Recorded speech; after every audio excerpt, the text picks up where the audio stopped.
President Trump cares about, if you've heard him talk about it, and that's keeping the crypto capital of the world here in the US, making it the crypto capital of the world, and also keeping it the crypto capital of the world. And that's a mission that these next two gentlemen have been on from the legislative side for quite some time. Chairman of the Senate Banking Committee, Tim Scott, and Chairman of the House Financial Services Committee, French Hill, have been leading the charge to pass stablecoin and market structure legislation quickly through Congress. We've seen lots of movement, particularly on the stablecoin front, and I'm sure they'll probably give you an update on their progress there momentarily. So without further ado, please welcome Senator Tim Scott and Congressman French Hill in conversation with Chief Legal and Policy Officer at Input Output, Joel Telpner.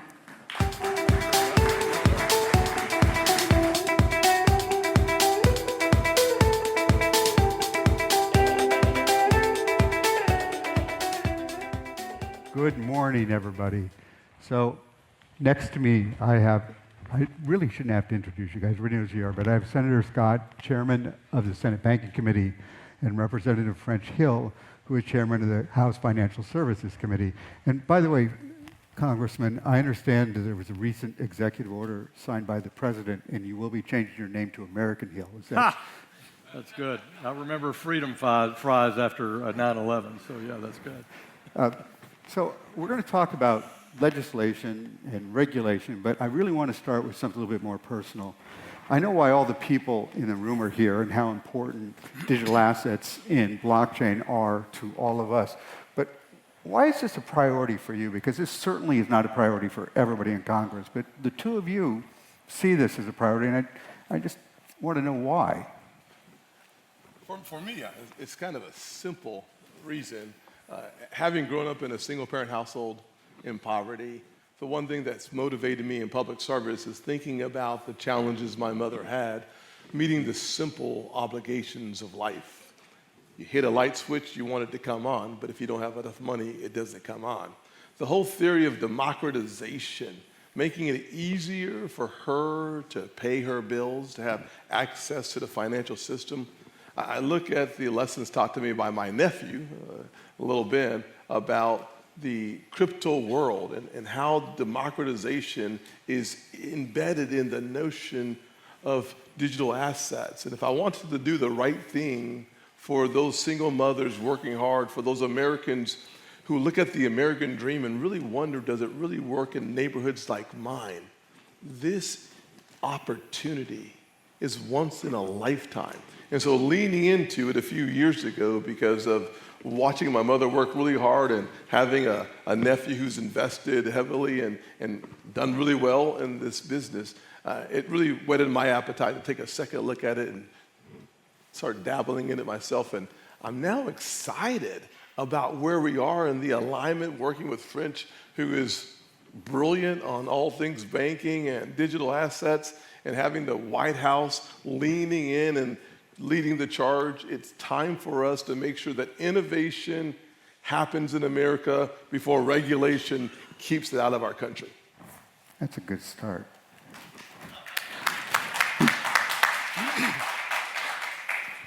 Well, for me, it's easy. I've spent 4 decades in my career trying to remove unnecessary agency costs and impediments to innovation.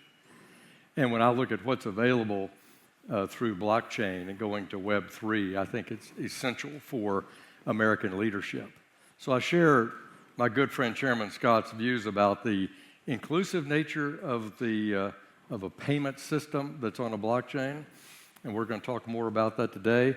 But the big picture for me of removing agency costs and making things simpler with better documentation, less fraud, is, I think, the future of peer-to-peer transactions, decentralized finance, but just generally to move to this blockchain operating system, I think holds great promise. And I've spent my whole career trying to do disruptive technology in finance, and so what it's attracted me to this whole cause for the last 5 years that I've worked on this project has been about disruptive innovation to lower costs, improve choice for consumers, and bring greater competition.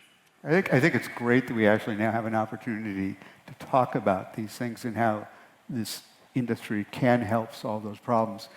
You mentioned we have a different administration, a much more positive approach.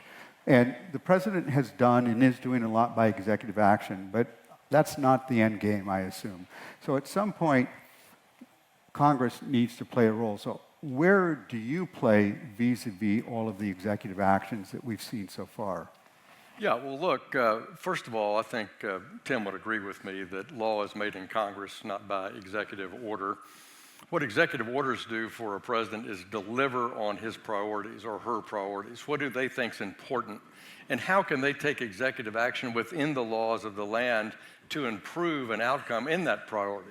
So President Trump, I think, has done an outstanding job, and we've seen results by naming David Sachs as an AI digital advisor, asking all of his agencies, what are the barriers that government has created against the use, expansion, innovation of digital assets? So that's number one. I think they're well underway. And for example, what Hester Peirce is doing in a complete 180-degree turnaround at what was a catastrophically ill-run, bad set of decisions by the former chairman, whose name will go unmentioned here. That's the kind of effort that he wanted me to mention it so that there could be audience sounds, but we're going to dodge it. So that's the role of executive action. But to make permanent change, you don't make permanent change in policy through executive action. That's why leadership in the Senate and the House to craft a stablecoins regime that can make America the principal home for stablecoin, dollar-backed stablecoins, and a regulatory framework so that we have some place to use those stablecoins in the U.S. will lead to more innovation. So it's a combination. And I'm so delighted that we have a bicameral partnership and a partnership that we share with President Trump's leader, David Sachs. And we did a bicameral agriculture and financial services and banking press conference with David at the beginning of the Trump administration to signal we're in this together and we're going to accomplish change the law and change the rules in the executive branch. I'll just say that from my estimation, I can't think of anybody who was more opposed to this industry than Gensler at the SEC. He was pathetic. You did mention his name, though. Just pathetic. Thank you. Can I get a boo over here? That's what it is. Yes. You got to set your boos up in the audience. Thank you very much. The audience is on cue. I love it. This is great. But let's think about it from just a real world perspective. If you want change to be permanent, the one thing you don't want to have is every 4 years for there to be such volatility that we're here today, we're gone tomorrow, we're back. The only way to make it permanent is exactly what French was talking about. It is so critical that we have a president that leads. He doesn't lead from the back. President Trump always leads from the front. It's just who he is. And we thank God that he's our president. But more importantly, he leads where he actually believes that the American people, the blue-collar comeback starts with digital assets and a conversation about democratization and eliminating the middleman whenever possible. And by doing so, we have a president through executive fiat that's making massive changes. And we had a president previously, President Biden and his entire administration, led by folks like Elizabeth Warren and others, who were just opposed to this industry, setting up roadblock after roadblock after roadblock. And President Trump comes in and changes it. The question is, how do you eliminate that kind of volatility? Because business needs certainty and predictability. You want that embedded in the laws of our country, not just the regulatory environment of our country. And when you embed it into the laws of our country, what you get is permanence in a way that it takes a catastrophic occurrence to eliminate it. Good news is we've found a way of sweetening the pot to make this a bipartisan conversation in the United States Senate, so as to have the votes to make this permanent. And thankfully, we have strong leadership in the House, led by French Hill, the chairman of the committee, that understands the industry intimately. And we're working on not just legislative proposals, but legislation that will be signed into law so that business has certainty and predictability. Those two words changed my financial life and part of my community. It will change this nation if we have it in the digital asset space. That's wonderful. By the way, you mentioned Senator Warren, the ranking member of the committee, and I assume that kind of like the way Scalia and Ginsburg used to get along together, that when you guys are done for the day, you hang out over beers and watch Nationals games and stuff, right? Yeah, you're too optimistic. But you talked about administrative actions, and I think the message is we have to be patient because Congress has an important role to play. The president can set a philosophy and agenda, but you're the implementers of that. You also talked about this certain gentleman, or at least one of you didn't say his name, and I feel like the Israelites, we spent 4 years wandering through the desert, and now we've finally found our destination. And I think I assume it opens a door to have appropriate and productive conversations with regulatory agencies like the SEC and the CFTC. And so just as you talked about kind of the role between Congress and the administration with respect to executive actions, what does that relationship now look like between Congress and these administrative bodies? And how do we work together now? Because we seem to have a lot of new opportunities. Yeah, I think in your analogy, let my people go. Yeah. that's the next phrase that comes to mind. And the way we do that is to make sure that we have a bicameral working conversation. French has been fantastic at coming to the table and saying, let's make sure that we are touching gloves on a consistent basis, whether it's weekly or every other week, so that we make sure that there's no daylight. What we have to have is actual results that can be measured in reasonable time. And having the president have the crypto czar, the IA czar in place. He has two major hats. Having, frankly, tomorrow, we'll have the SEC's nominee in front of the committee, and Paul is going to be fantastic. So having this kind of alignment where we're able to get these folks in place quickly, and then if you look at the Economic Council put in place by President Trump, they lean into digital assets, from Scott Bassett over to Kevin Hassett and Stephen Myron. We saw Stephen at the committee just a few weeks ago. And so with that kind of firepower in the White House, with French and his team doing their work in the House, and with me and our team, Cynthia Lummis leading the way, Bill Hagerty working daily. For the first time, we have a subcommittee on digital assets in the United States Senate. I put it together at the beginning of my term as chairman. We're going to make sure that we get the job done, because the alignment that we have right now has never been seen before. So I agree with Tim that we're in the milk and honey business here to keep our Exodus analogy going. President Trump's decisions, first and foremost, are to appoint outstanding people, and he's done that. And tomorrow, Tim and his committee will hear from Paul Atkins, who's going to be outstanding. The second thing that he can do and is doing is look across the agencies on barriers, and that's where I think Hester Peirce has done a splendid job as the chair for the SEC of where can we break down the barriers to digital assets in the commission without legislation, which is the point of your question. Exemptive relief is available. You've seen the administration withdraw one of the dumbest rules written in my 10 years in Washington, which is Staff Accounting Bulletin 121 on the custody of digital assets, where Senator Scott and I got a strong bipartisan vote in both chambers, including the minority leader, Mr. Schumer, to reject it, and yet Biden vetoed that work. It was a huge mistake by the president, a huge mistake for the bureaucrats at the commission to draft it. So appoint good people, number one. The Senate will confirm them, and they are outstanding nominees. We have everybody in the financial sector named except the FDIC chair, and we have an outstanding acting FDIC chair in Travis Hill now. Withdraw bad rules like 121, and see where they can use exemptive relief to move the agenda forward while we're making permanent change by negotiating legislation. So we're coordinated, we're working well together, and we appreciate the president asking David Sachs to be the point person for us in the administration. Well, we're grateful that that particular rule got revoked. Let me ask you just a follow-up. So because of the way the SEC looked at things over the last 4 years, everything was, it's all SEC, it's all the security, they control it all. We know that that's not true. Right. And so we're still talking a lot about the SEC and in the CFTC, but there are a lot of other administrative agencies, I would assume now, are going to play an important role going forward as well that don't get as much attention.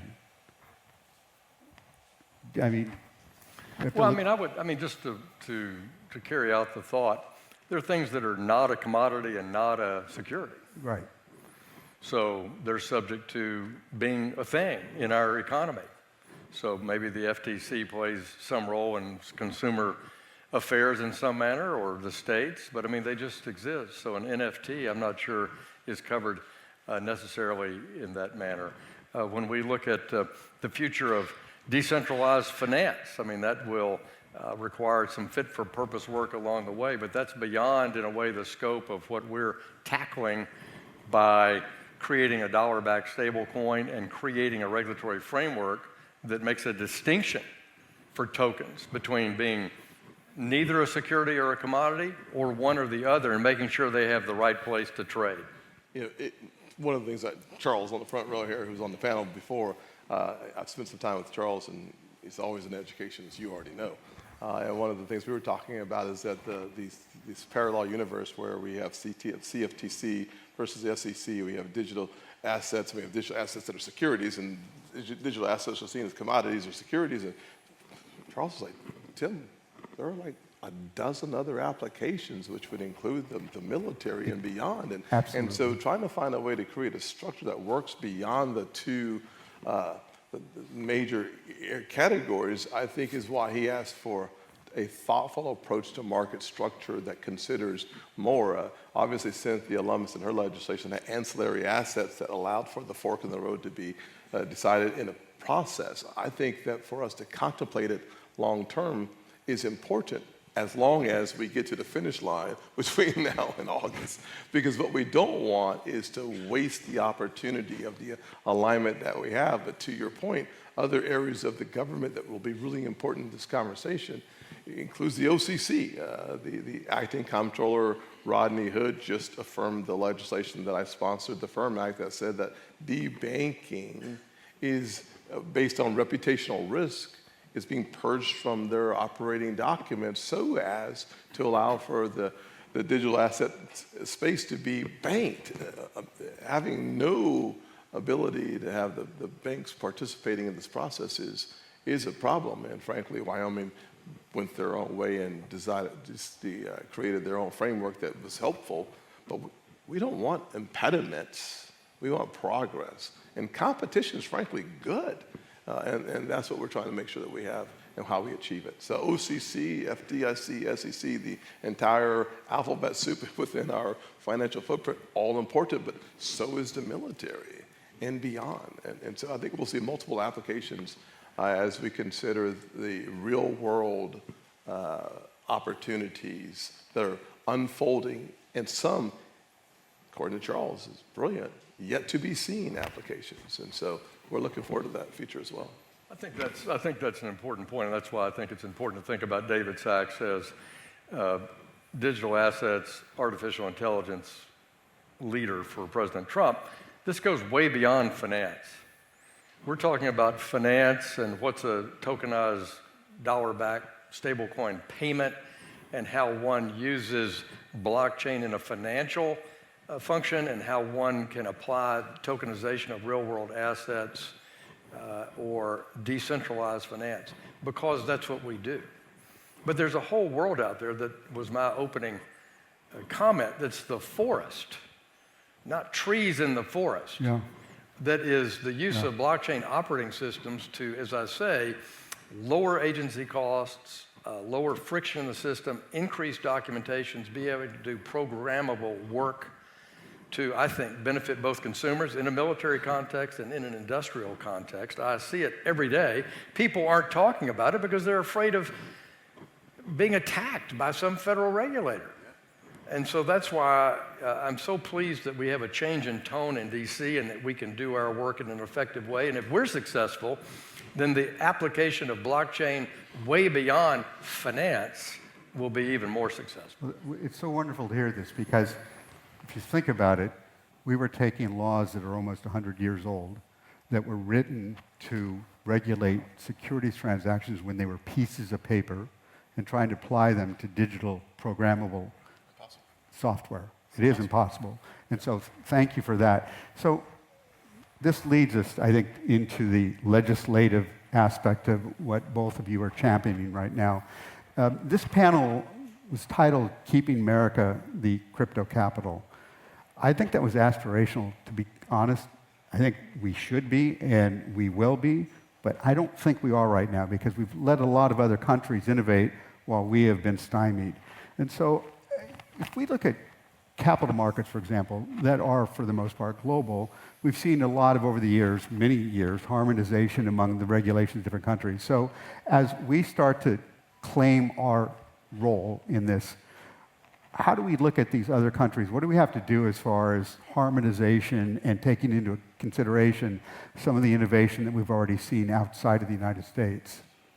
I'm bullish that we are able to regain the high ground of digital supremacy. And if you think about why the industry left our shores, so to speak, it's because we made it impossible to do business here. The good news is making it easy to do business here, I believe, allows for the onshoring to happen. We're already seeing that, hearing that, and feeling it, and it's more to come.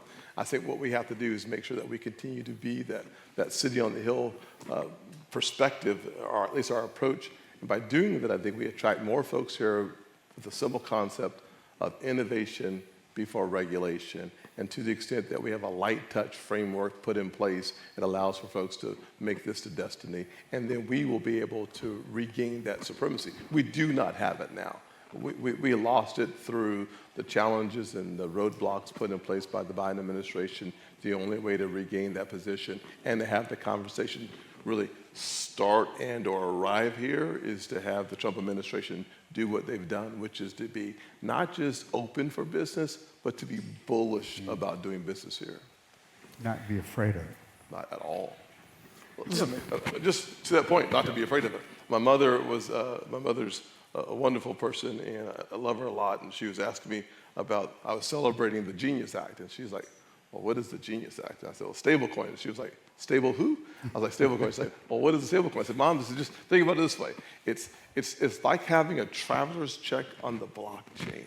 It's like, oh, I'm not sure what a blockchain is, but I know what a traveler's check is. And so if you can just make the conversation useful for people who don't understand it yet, they go, oh, and then it becomes a serious conversation. If that happens a lot, we win big time. Well, we're the single best location for foreign direct investment in the world. People want to come to the United States. We have the academics, we have the workforce, we have an open system that allows people to come into our country legally and work to create the most amazing things. And we constantly are talking about how you want to come be in America. Our rule of law, the US dollar, our legal system, our light touch approach to so many things compared to other relative jurisdictions, particularly in the morass that you see in Europe. But there's one industry we're not open for business. And it's a place where it's just a natural extension of the success we've had in every other aspect of not only the Silicon Revolution since the 60s, but the web revolution since the 90s. And it's the use of blockchain and tokenized payments. And we're going to fix that. And when we do, this year, we will be the jurisdiction in which to have a dollar-backed stablecoin. Come, innovate, code, and innovate and raise capital around a digital assets project. And we will have a clear way on how you do that and what the rules are, and that mainstream firms can participate as well as the venture capital community, the coders, the innovators. And what Joe Biden did, I like to say Joe Biden, like the vice president said Joe Biden. It's like one word. It's like what Joe Biden did with Gary Gensler was send all that talent outside the U.S. We're like closed for foreign direct investment in this business. And we're going to change that. And we will once again take our rightful place as we are in the $100 trillion traditional capital markets business, be it position number one in the world. And with the partnership of Donald Trump, Tim Scott, French Hill, our great committee chairs like Brian Stahl, you heard from this morning, Cynthia Loomis, we're going to make this happen. That's fabulous. If people remember one thing that comes out of this panel, it's what you said, we're open for business now. That's wonderful. We heard from Congressman Stiles this morning on the Genius Act and the Stable Act, and you two are playing incredibly important roles in that. But because we're almost out of time, I'm actually going to skip over that, if I may, and talk about market structure, because I think I'd love to hear from both of you. Where are we going next? We know the importance of starting with clarity for stablecoins, because again, that creates opportunity for payments, for cross-border financial activities. But where are we going next? So talk a little bit about Market Structure Act and kind of what you see and want to see happening for the rest of the year. Let me spend 10 seconds and then flip it to the chairman. Last year, we had a market structure bill, bipartisan, with strong Republican leadership, but it was bipartisan leadership, called Fit for Purpose, 21st Century Act. We called it Fit 21. We got 71 Democratic votes on the House floor there. Clearly bipartisan. We've taken in technical assistance on that. We're going to publish here in the next few days, a revision to that draft and have a couple of hearings around it. But to have a place to use a stable coin, you got to have a regulatory framework. So we're going to do that work, and we're going to work with Senator Loomis in the Senate, John Bozeman in the Ag Committee, Senator Scott to bring that to reality this year as well. Last word for me on market structure. Once again, Charles has been so helpful for me in just understanding and appreciating the complexity. It's not just commodities versus securities. It's far beyond that. And so understanding and appreciating the magnitude of the opportunity to create market structure is really important. One of the things he recommended was, why don't we get the industry in Russell 325, massive room, give them 3 weeks, assign them 3 weeks to go out there and figure out market structure where the world is not driven towards CFTC because they're open and SEC was closed because of Gensler. Let's make sure we understand the new terrain and give the industry an opportunity to weigh in with a world that is fair versus one that was consistently unfair. Okay, so that's an invitation for everybody in this audience to participate. Please call Charles. His cell phone number is 100. I don't care. No. But it's just But if I may be so bold, on behalf of the audience, I really want to thank both of you for your amazing leadership role and how you are working to make this country the crypto capital of the world. So thank you Thank you very all much. very much. Appreciate it.